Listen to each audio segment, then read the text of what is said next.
नमस्कार विद्यार्थियों, स्वागत है आप सभी का आपके YouTube चैनल एजुकेशनल कम्युनिटी में। और आज के इस वीडियो में हम बात करेंगे उत्पत्ति के आधार पर शब्द कितने प्रकार के हैं और उनके बारे में जानेंगे कि इनको यदि जितने भी प्रकार हैं उनके बारे में विवरण हम देखेंगे विस्तार से। तो चलिए शुरू करते हैं।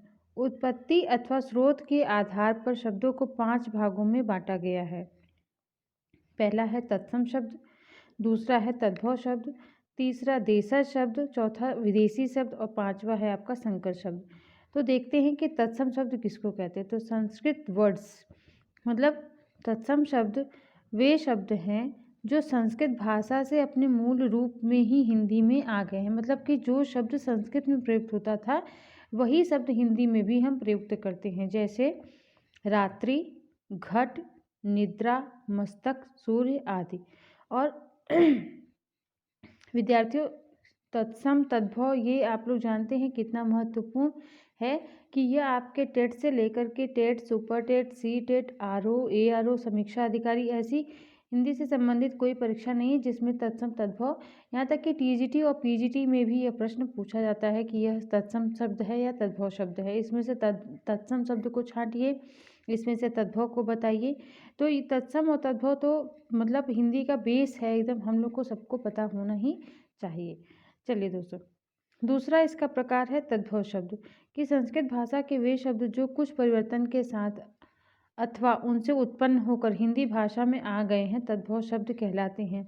मतलब कि वो हैं तो संस्कृत से ही आए लेकिन वह हम अपने बोलचाल की भाषा के हिसाब से उनको तोड़ मड़ोड़ लिए हैं। जैसे माथा, दिन, यानी दिवस का हम लोगों ने क्या कर लिया, संस्कृत में दिन के लिए क्या था, दिवस था, दिवस का हम लोगों ने क्या बना लिया, दिन। फिर शाम, सायं को हम लोगों ने क्या बना लिया, शाम बना लिया। ग्राम को हम लोग गांव बना लिए, सूर्य को सूरज बना लिए। इसी तरह प्रस्तर को हम लोगों ने, पत्थर को ही संस्कृत में क्या कहते हैं, प्रस्तर कहते हैं, और प्रस्तर का हमने क्या बना लिया, पत्थर। तो इस तरह से जो तद्भव शब्द है वो संस्कृत से ही आया है लेकिन उसको हम लोग अपने बोलने के आसानी के लिए अपने हिसाब से उसको तोड़ मड़ोड़ लिए हैं। चलिए आगे के शब्दों को देखते हैं। और यहाँ पे एक नई चीज आई है तत्सम और तद्भव शब्द के संबंध में नए विचार। हिंदी भाषा में आजकल हिंदी के अतिरिक्त अन्य भाषाओं के शब्दों का प्रयोग बोलने और लिखने में होने लगा है।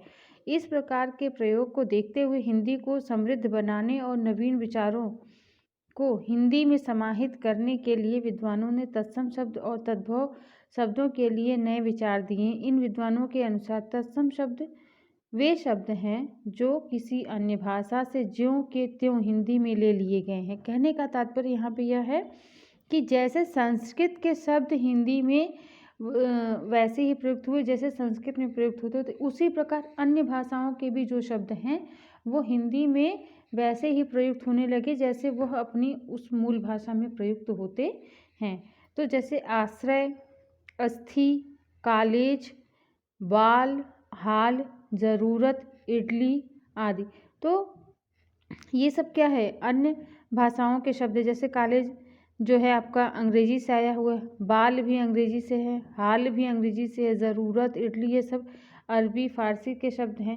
तो इस तरह से यह सब अपने मूल भाषा में जिस तरह प्रयुक्त होते वैसे ही हिंदी में भी इनका प्रयोग अब होने लगा है। तद्भव शब्द वे शब्द हैं जिन्हें हिंदी भाषा के अनुरूप ढाल लिया गया है। यह शब्द हिंदी भाषा के अपने शब्द हो गए हैं। जैसे अकादमी, यानी इंग्लिश का जो अकेडमी है वह हिंदी में क्या हो गया है, अकादमी हो गया है। दही, इंग्लिश में ट्रेजेडी होता है और ट्रेजेडी को हम लोगों ने क्या बना लिया, त्रासदी बना लिया। हड्डी आदि। फिर आता है आपका तीसरा जो है वो है देशज शब्द। तो देशज शब्द जो शब्द अपने ही देश की विभिन्न भाषाओं, बोलियों आदि से हिंदी भाषा में आ गए वे देशज शब्द कहलाते हैं।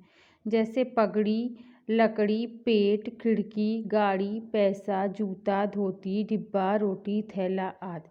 ठीक है। फिर विदेशी शब्द हैं। चौथा प्रकार है विदेशी शब्द।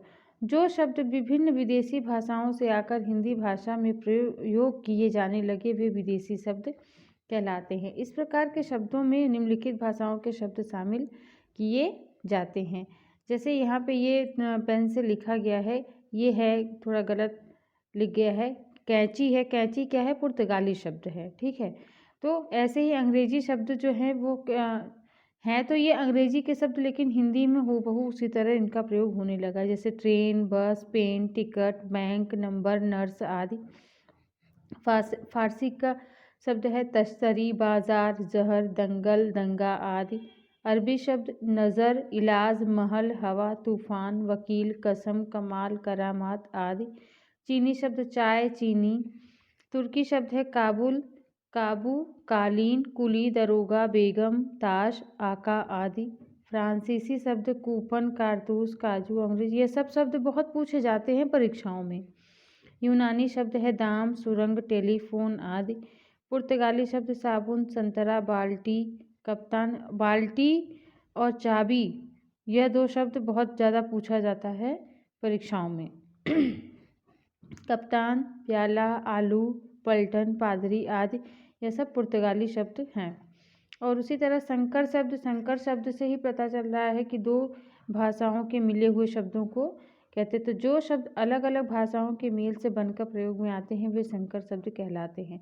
उदाहरण रेलगाड़ी, जिलाधीश, यानी कि जिला शब्द है और फिर धीश जो है यह आपका प्रत्यय है।